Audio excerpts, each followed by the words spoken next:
Good morning, everybody. Thank you very much for that welcome. Thank you to everyone from E-Legion for organising such a great event. Hopefully you're all going to take on board some really good speakers coming through today. I've been asked to sort of set the tone for the day by, first one need this, by giving you a little introduction, setting the tone, giving you some numbers behind the app stores, where the money's being generated, and then I'm going to show you sort of where the global numbers are from the app stores, drill down into what's happening within the Russian market, and then I thought that I'll give you a little bit of competitor insights that might be relevant to some of the speakers later on today. So first of all, a bit about Distimo. I don't know how many people have heard about Distimo. If you can raise your hands if you've heard of Distimo before. So a few. There's a few people here. So Distimo, we provide tools and services for developers and publishers to help them track their download numbers, their revenues, their ratings and reviews from all of the app stores. So not just iOS and Google Play, but from GetJar, GetJar, BlackBerry, Windows Phone, Windows Store. So it's tools to help you guys out there do your jobs more effectively. We also have some other free services that we offer to developers to help with conversion tracking, so that you can see exactly where your users are coming from. So lots of free services. We have publications, monthly publications that have some really useful insights, and some of those I'm going to be sharing those with you today. And then we have an API available to get all of that data if you've got any back-end services to see your data. Okay, so just to tell you how we get the data, we've got currently about 30,000 developers where we're tracking their download numbers and their revenue numbers from the app stores. We are then overlaying that with the publicly available data from the leaderboards, and we're running some algorithms to work out exactly the estimates for the numbers behind the leaderboards. So first of all, I just wanted to sort of go back to what was happening 12 months ago, and you can see that North America was still leading the way with the revenue. About 35% of the revenue share was still coming from North America. Asia was catching up very quickly and had 34% of the revenue share. Moving on 12 months, you can see that Asia has overtaken North America. Now 45% of revenue from the app stores are coming from Asia. And that's really helped with the acceleration of the revenues from Japan and South Korea. And lastly, we've seen Taiwan generate some really good numbers from Google Play. So which countries in particular are generating the revenues? So still predominantly it's US and Japan. They're leading the way by some way. And then you can see South Korea, China bringing up the way in third and fourth place. And interestingly, China, we're only tracking revenues from iOS. So we don't actually have any revenues from Google Play, because there isn't any revenues being generated in China for Google Play. Russia is in the 11th spot as far as the revenues that are being generated. And then you can see all the other normal countries that you'd expect further down the line.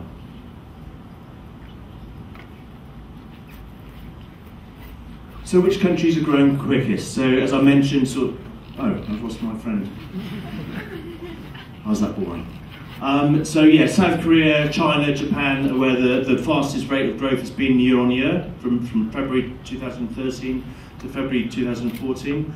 But you note that Russia's there in fourth spot as far as revenue growth is concerned. And you can see the more established countries are on the right-hand side of the graph here, and it's obviously their revenues are that much higher, so the rate of growth is less than some of the emerging markets. And I think what you're going to find in 2014 is seeing some revenues that are being generated from Brazil, Middle East and North Africa regions. We're seeing a lot of interest in those areas, so I think that's something that we'll be looking at for in 2014. So this is just taking a look at the varying platforms, the different shifts in platforms globally. From one extreme, you've got Korea generating 88% of the revenues from Google Play, through to Russia, where 45% of the revenues are coming from iOS. So there is a big discrepancy between different parts of the world where the revenues are being generated. So it isn't a case of one size fits all. It's a question of know your markets. If you've got an iPad app, if you've got an iPad app, then you need to look at where your market's coming from. So taking a little bit of a local insight, I thought I'd look at the Russian market and the different business models around the app stores and how they vary from category to category. And I'm sure you all know that the games, all the revenues are coming from the freemium model. In Russia, this is 80% of the money is coming from the free apps with in-app purchases, which is actually less than a lot of parts of the globe where that's higher. And it does vary from country to country. So let's take the navigation category. In Russia, it's fairly evenly split between free apps with in-app purchases and also the paid model. And that varies from, in Germany, for example, it's much nearer 65% of the revenues are coming from paid. So it does vary from category to category, from country to country. Newsstands, another example, is a massive 99% in Russia, and that is a different case in different countries. So it is a question of, it isn't one size fits all. It's, know your market, look at the countries you're going to be publishing in, and which platforms you're going to be publishing on.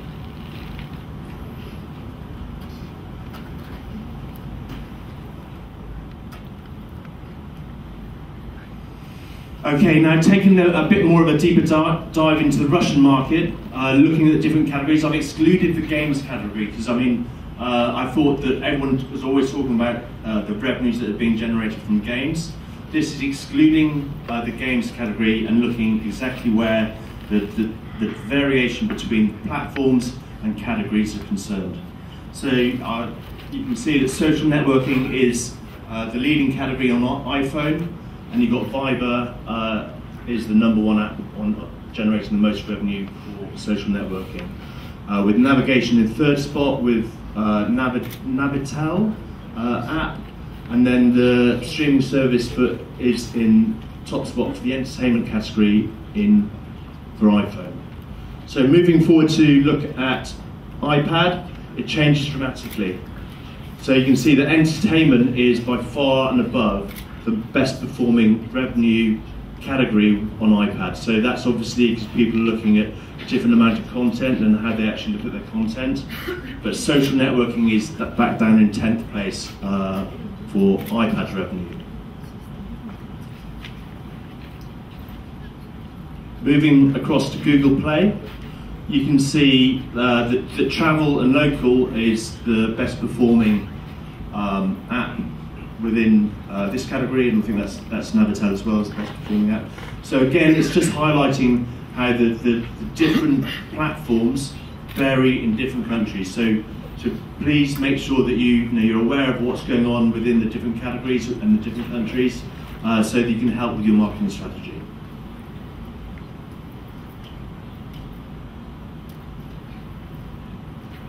Okay, so I just thought we'd take a bit of a look at how people are using competitive data and how what they're looking at.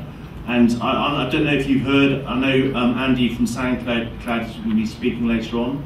There are a few rumours, mutterings about SoundCloud, and I'm sure he will deny or confirm any of them. But I thought I'd take a look at how SoundCloud has been performing.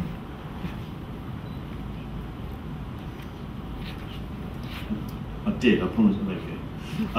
Yeah, so this is looking at SoundCloud's performance over the last sort of 18 months and comparing their iOS performance versus their Google Play performance as far as download numbers are concerned. This is for all countries across the board. So the pink line is the their iOS app, and their blue line is the Google Play app. And you can see that they launched the Google Play app in about September time, and it was lagging behind the performance of the iOS app. But I think about 6 months ago, and Andy will sort of verify this later on, that they're now having far better performance on their Google Play app than they are on iOS. And then I just give you a quick example of how people are using data to compare different apps. So this is comparing SoundCloud with Spotify, and looking at which countries.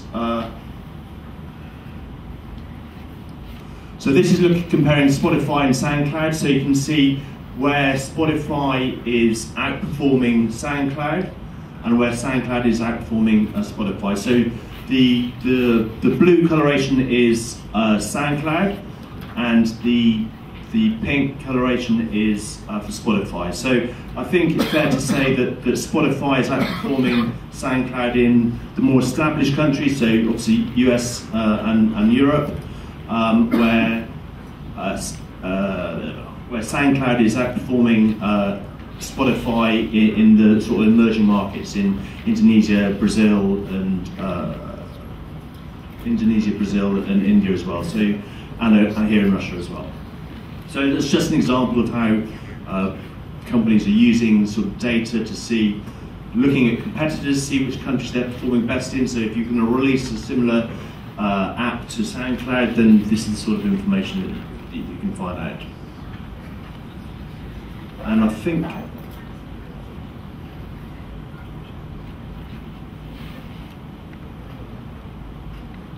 that's it. So if you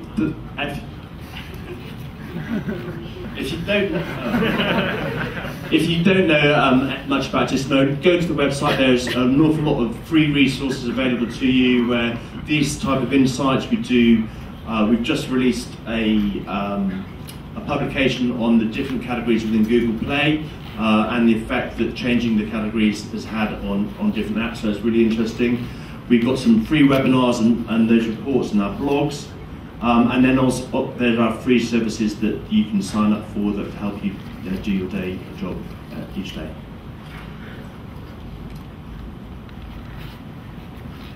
Anyway, thank you very much, everybody.